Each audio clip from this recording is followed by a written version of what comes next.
Tutorial pembelian tiket pesawat. Silakan masuk pada menu utama transaksi. Kemudian, pilih menu tiket. Kemudian, silakan pilih menu pesawat. Kemudian, silakan isi semua data yang diminta. Lalu, cari penerbangan. Silakan pilih jenis maskapai atau penerbangan yang diinginkan. Maka akan muncul detail penerbangan. Kemudian, lanjutkan. Kemudian, silakan isi data yang diperlukan. Lalu, lanjutkan. Silakan isi kembali nama pemesan dan kemudian pesan sekarang.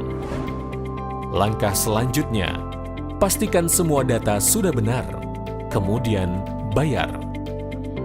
Kode booking akan dikirim via email.